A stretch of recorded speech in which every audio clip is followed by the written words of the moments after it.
Hard sports all plays. Hard sports all plays. Hard sports all plays. 365, we making the plays. You talking the game, get you through the days. Great eye in the court, the dime in the lane. Variety, topics never the same. All presentation, sports information. In the air, we're sticking the nation. Hard sport all plays, they working your faces. Grace of the face, just high places. Hard sports all plays. Hard sports all plays. We'll play with our game. Hard sports all plays. Hard sports all plays. All plays. Hard sports all plays.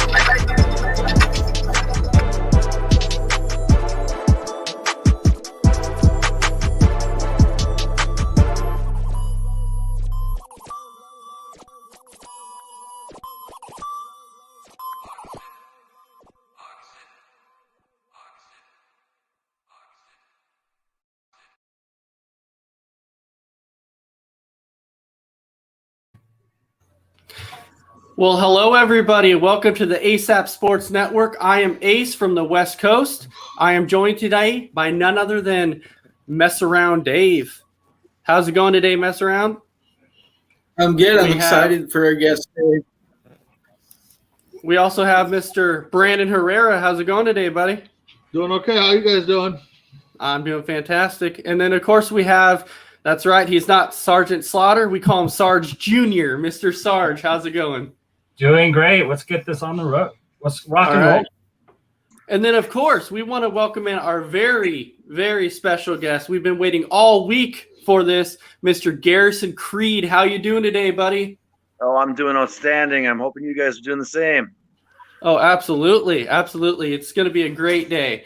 All right. So basically, we just have some questions that we would like to ask you. You ready to answer some questions? I may have some answers for you. All right. So Mess Around Dave up there. Why don't you go ahead and ask Mr. Creed your first question? So my question for you is who was a major influence on you to become a wrestler? To become a wrestler? Yeah. Well, getting here was kind of a different path. I mean, it wasn't one of those, hey, I'm an 18, 19-year-old kid and I find a local wrestling school to go into. I went out into the real world. I joined the Army. I was in service for a number of years. Went and got myself a college degree. So, I mean, I didn't get into trying to become a professional wrestler until I was, well older, and I didn't even realize it was a capability. So a personal influence to get me into professional wrestling would be my trainer, Shane Hills, based out of Maribel, Wisconsin. Who does have a training facility, as it may be. It's actually in his barn on his hobby farm, and some of the best talent out of Wisconsin comes out of that barn. Nice. Wow.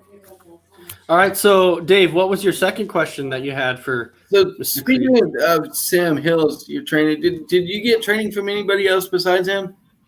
Along the path, I have. I've been fortunate enough to do a fair amount of traveling. I mean, I've gotten some critiques like last night. I got some critiques from Hornswoggle himself. I've spent a fair amount of time up in Canada under the tutelage of Danny Duggan, who runs Canadian Wrestling's Elite up there.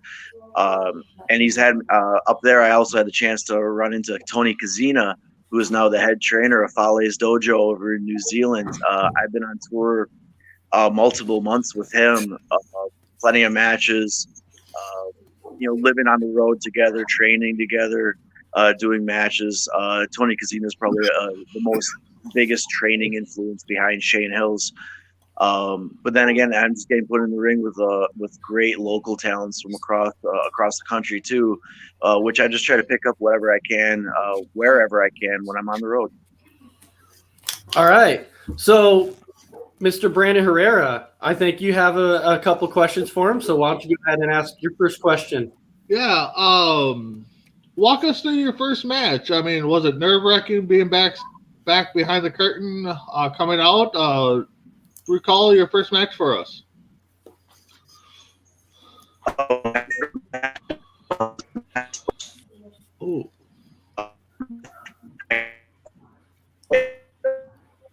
I think he kind of froze up a little bit there.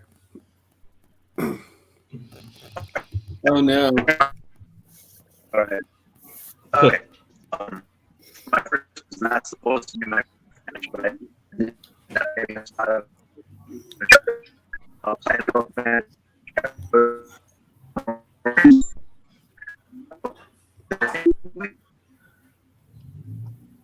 There, Oh, oh no, hopefully we come lost him back. for a second. Yeah. All right. So what? You know what though?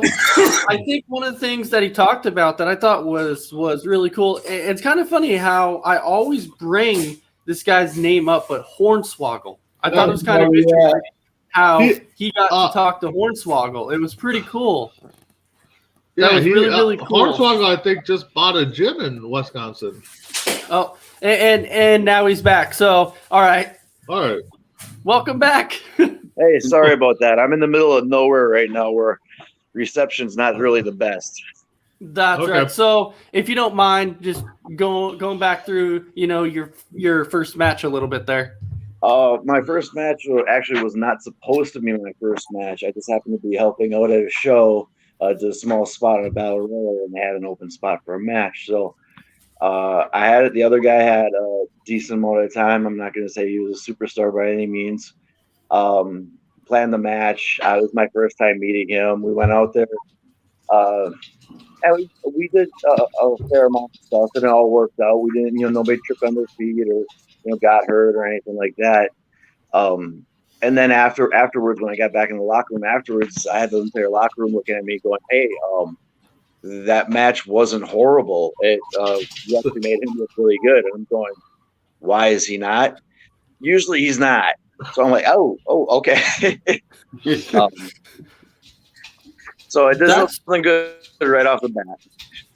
That's really, really cool to hear. So speaking of, your first match, and when you look at the course of your matches that you've had so far, would you say, have you wrestled anybody that's actually made it to the big time yet, like WWE or any place like that? I've come across a few individuals. One shout out I wanted to go on. I never had a match with her, but I've known her now for about 4 years. Is Coda Jade, who recently debuted in NXT. She's a remarkable young talent out of the Chicago area, and I don't even think she let any of her friends know that she got signed. And then next thing you know, it's all over Twitter that she's debuting that night. And I was like, whoa, hey, congrats to her. But on the other side, I mean, Tony Casina, as I mentioned, being a training influence, he's had a cup of tea over at WWE with a couple of matches there, and now he's really busy actually feeding in the Young Lions program of New Japan Pro. Speaking of New Japan Pro, very early on in my career, I had a match with Chase Owens, so a good old fashioned Tennessee boy who works he's over in Bullet Club. So that kind of started sparking a couple of things for me, going, oh great, these guys are requesting matches with me. All right. And then on another occasion, even though we're both out of Wisconsin, up in Canada, I had a chance to have a match with Silas Young, and we kind of went a little balls to the wall with that one, and it turned out pretty well. That's really, really cool. Like, man, I'm so stoked. Like, that must be really, really cool with what you do, because I'll tell you what, that's always been one of my dreams, but I've never had the courage to actually go out there and try it. But so Sarge, you never know what you're capable of doing until you just go on out there and do it. So Sarge, what question did you have for Mr. Creed? Well, my question is, we know that you've wrestled with a lot of people. Who did you enjoy wrestling with the most? Oh, that's quite a list. I've had in the just under 5 years that I've been in the business now. I've been working my tail off. I'm well north of 500 matches in less than 5 years. Oh. So, I've had great matches with Barrett Brown out of Texas. I think he's attached to the New Japan Pro US brand. Brixton Shaw down there as well. Two phenomenal talents right out of Texas itself. I got in the match with Madman Fulton last August. who is just a monster of a man. I'm standing here at 5'10", look, you're a foot and a half taller than me. Just on the local indies right here, a gem right out of Wisconsin, Joey Jet Avalon. I've had numerous matches with him, and every one of them is a barn burner. And out of Minnesota, there's an individual named Craven Knight, and if he'd actually come on out of the hole that he's hiding in and actually watch some of the product, and you realize he's influencing the business himself, but he never pays attention to what's going on. So I mean, these guys are all phenomenal talents from across the board, all over the place. Wow. Tell you, I am really jealous right now, man. I'm super, super jealous of you. All right. If you look hard enough, you can find all these matches on YouTube. Yep. All right. So, Brandon, you had another question for Mr. Garrison. Yeah, so I'm guessing you've watched wrestling growing up. How would you compare new school wrestling nowadays to back in the day, early 80s, 90s, and so on? We have I'm kind of an old school guy myself. I'm not even professional wrestling, I mean, with the way that it is run nowadays, it's still a combat sport. I consider it a combat sport. When people ask me, when they want to call me a wrestler, I usually correct them and I tell them I'm a fighter, because really deep down my roots, I'm a fighter. And I treat it as such. You see any one of my matches, and you're gonna see a lot more boots and punches and clotheslines than you're gonna see hurt locks and holds. Maybe occasional flip, but not too often. But yeah, comparing it nowadays, there's a lot of choreography, a lot of gymnastics. I mean, the athlete themselves has to be way more talented and trained than back in the day. I mean, it's a completely different style. There's less feeding off the crowd, I believe, which is something that should come back. And working out spots. No, I mean, you should go out there and do the performance right there in the ring. Do it the way that they the ring, not this. Hey, we're going to talk about this 2 days in advance and make sure that we know everything we're doing. No, you go do everything out in the ring. And you work off the crowd.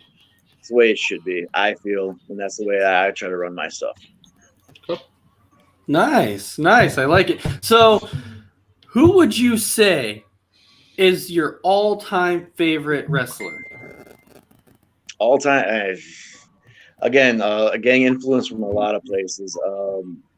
And growing up, I idolized a lot of the WCW mid card. I mean, guys like Eddie Guerrero, Rey Mysterio, do I say his name? Chris Benoit, Chris Jericho, and Dean Malenko. The original four. I mean, the Four Horsemen as well. I mean, Arn Anderson, Ric Flair. I watched a ton of those guys. I mean, that was a lot of where my influence came from. And now look at all those WCW mid card guys. I mean, what happened to the majority of them? They went to the top card of WWE. Had their own title reigns and everything. I mean, so that's where I kind of go. I mean, right now, if you just had to check the notes on paper, I probably have to say Chris Jericho, because what hasn't the guy done? He's all over the board and he's done so much. Yeah, I've always said, when it comes to one of the GOATs, I should say, like people like to say, one of my favorites has always been Chris Jericho. So I completely agree with you on that, because of what Chris Jericho has been able to accomplish in his career. But looking at some other aspects of things, so when you look at the WWE and you look at titles and everything else, you kind of ahead of time, like as a wrestler, if somebody's winning the belt, if they're going to lose it or whatever. But kind of more on the indie scene, is that something that how does that come about to find out if you're going to win a belt, if you're going to drop it, or what? Day of. The day of. You really don't, unless there's something major. You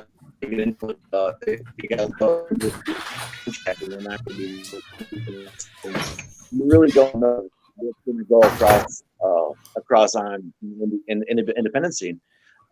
which probably is a great thing for the fans then, because they come on out, they don't exactly know what to expect. They don't see the Iggy beforehand and see, oh, hey, this guy's going to drop the belt in 3 weeks when he meets so and so. No, hell, you could go to a company and you'd have a new champion in 3 shows in a row just because of happenstance. So I mean, the independent scene, I feel, is a lot more interpersonal, and it gets the fans more deeply involved than going to the WWE, where they have a 2 or 3 month run to play off that storyline. You have lots of time to see what's coming on over the hill. All right, so I'll go back up to mess around. Did you have any more questions for Garrison? I had one that's not wrestling related. What's your Super Bowl prediction? Do you have one? No, I haven't watched. Okay. I told this thing about Super Bowl. We're losing him for a second. All right, Brandon Herrera, did you have another question? Yeah, I've actually seen you wrestle here in Minnesota a couple times, and along with some others. What's that phone call or process like, getting like tryouts for WWE or NXT? I mean, who contacts you guys, or how's that all set up? Exactly. You look online, the Forum Center. Its own website. I'm there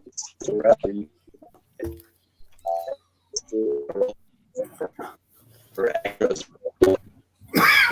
on in their town. I've never gotten the call. I don't know.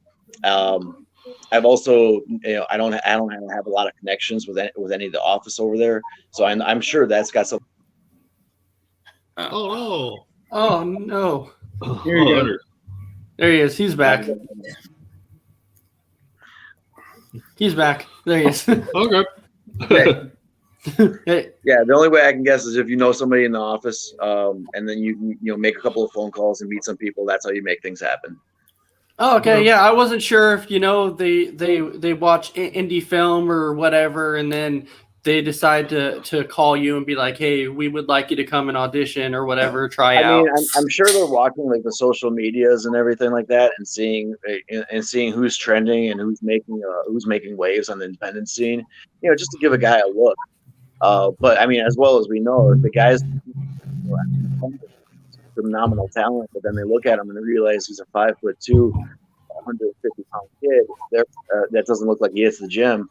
They're probably gonna look the other way. The WWE has their type that they're always looking at. AEW, they may give the guy a shot. They got AEW Dark, which just kind of seems like an entire tryout process in itself. Right there. I mean, plenty of guys, and WWE's even using it. They'll see guys that are on AEW Dark, and next thing you know, they're signed over there by them. So that there's eyes out there, and you just don't realize it. All right, Sarge, did you have another question for him? I do. So I've been saying this all over online. Can we get your Mount Rushmore of wrestling? My Mount Rushmore. Well, Ric Flair's got to be up there for sure. Harley Race. Right now, just because he's got so much a worldwide recognition, and he's brought the Lucha Libre style everywhere. I mean, Rey Mysterio. Mm-hmm. And then I want to avoid putting Hulk Hogan on there because he's kind of he's made a couple of waves, not always the good ones. I mean, we could put up Steve Austin as well. We could put up The Rock. I'd say we'd have to split between Steve Austin and The Rock on that last spot because those two guys, we just have two phenomenal individuals, two phenomenal characters that just happened at the same time. That beyond superstardom, that mega stardom that happened at the same time. And the WWE just ran with it. So there you go. That's what I got right there. Wow. Good Mount Rushmore, man. That's awesome. Yeah, that's really, really good. I love it. So I'll tell you, it must take a lot of dedication a lot of courage, because you got to think you're going out there in front of fans, and it's got to be nerve-wracking when you're out there. Like it really does. Let me tell you how it is to me, because I gotta compare it to the other real world experiences I had. When I was in service, I was Army, I was infantry. I was the guy that had to go out there and find and weed out the guys that we don't like. We had to eliminate. So every time that we had a mission prep, we would lock and load, and we're about ready to leave the gate, I would get this feeling in my gut, kind of like the butterflies feeling, a nervousness.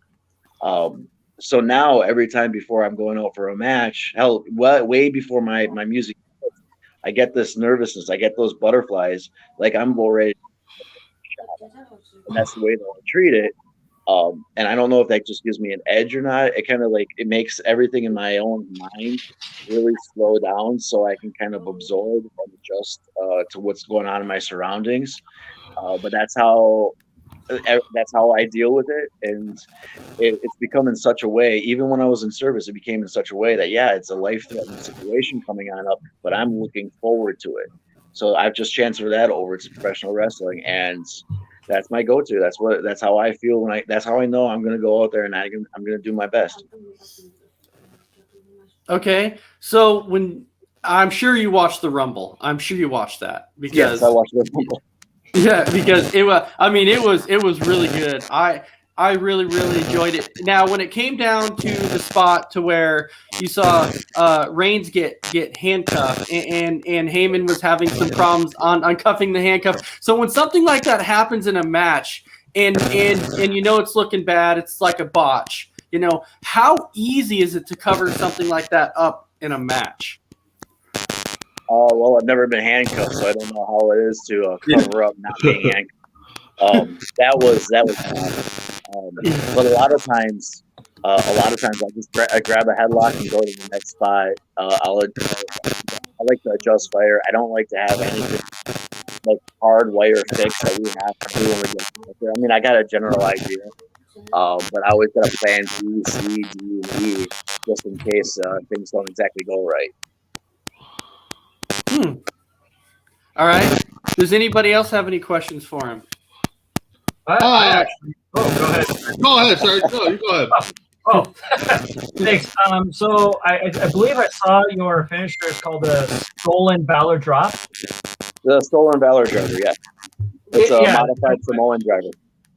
Okay, how did you come up with that move?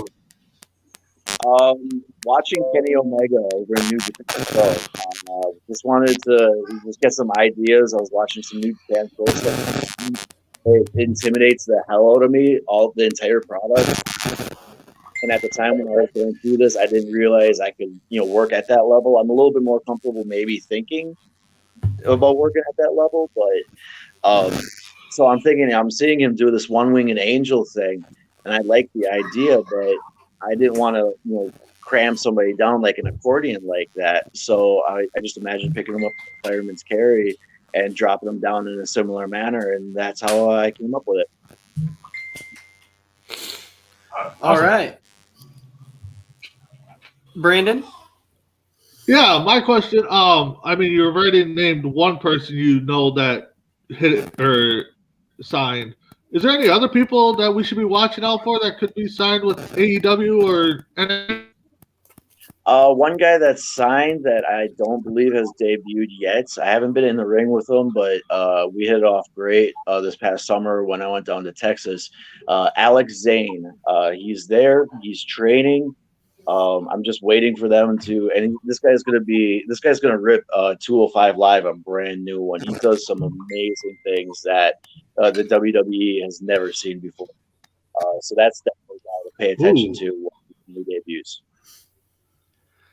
All right. Well, I'll tell you what. I think you might be a little bit humble here, because from the matches we've seen of you, you have some natural talent. You have some natural talent, man. Hey, thank you. Very, very much appreciated.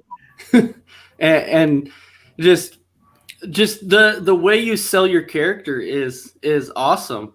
It's phenomenal. I truly wish that I would have had that courage like you did to actually go out there and try it. Because like I said, I've wanted to, and I've always envisioned as a kid, I'm like, I think it would be cool to be up on top of a ladder in a ladder match, reaching up and grabbing that belt and pulling it down and holding it. You always envision this as a kid, but then once you start getting older, you're like, I don't know if I have what it takes to do it. And then you start having all this stuff running your head about, I don't know if I have it. I don't know if I have what it takes. And that's where I was at, to where I kept telling myself, I don't know if I have it.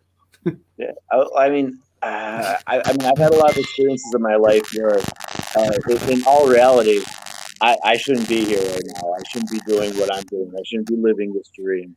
I lived in an environment where you grew up, you did your job until you retired, and you died. That's sort of what you did. For me, when I was over in Iraq, I had many days where things happened, and I walked away at the end of the day going, I shouldn't have walked away from that.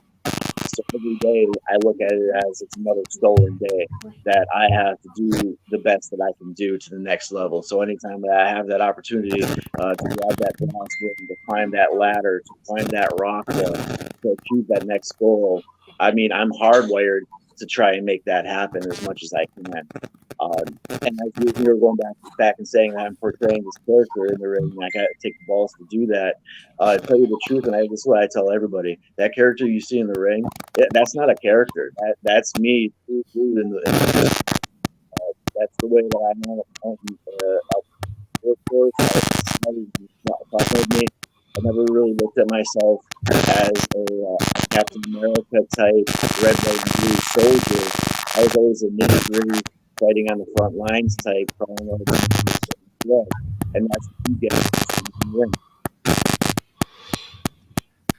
Wow, that's whew.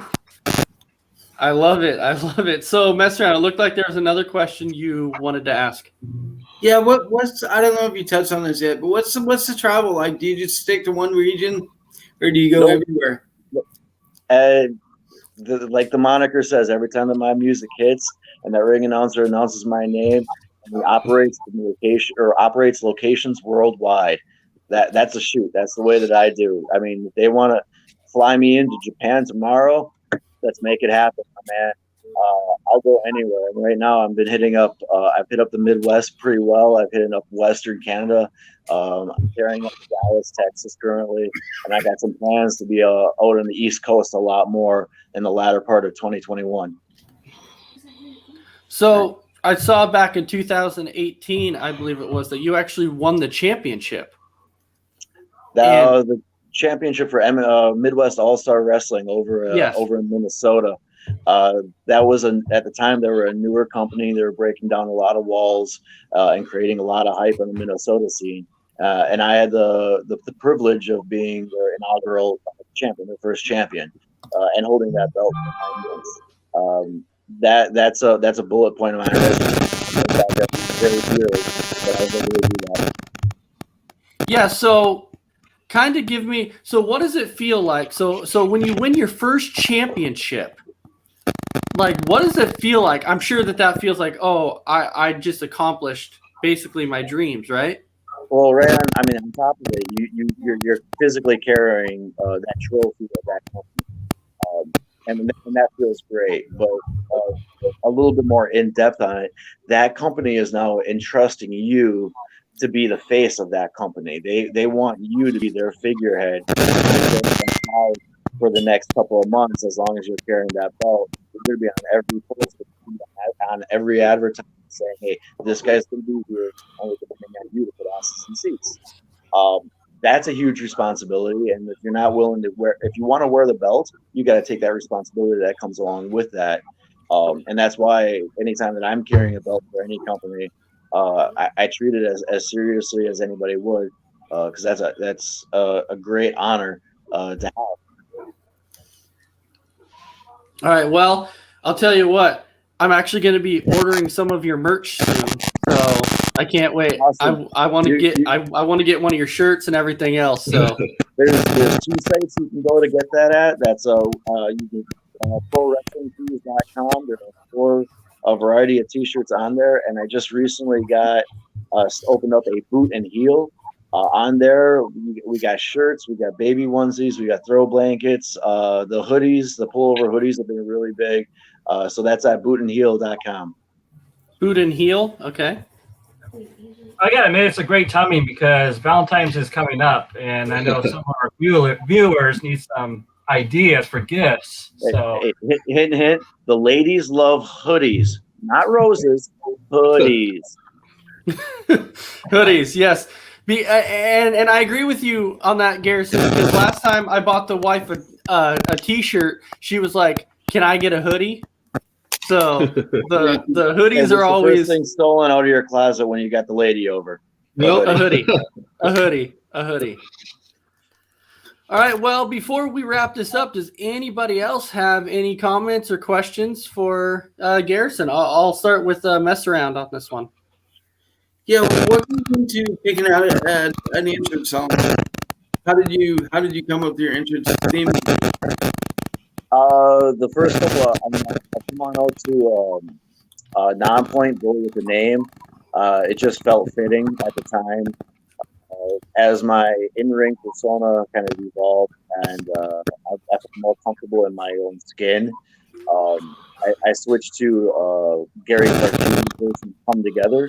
And right now, I just had some custom music made up, so I'm really getting rid of that. And it's got a very post-Vietnam 1970s feel to it.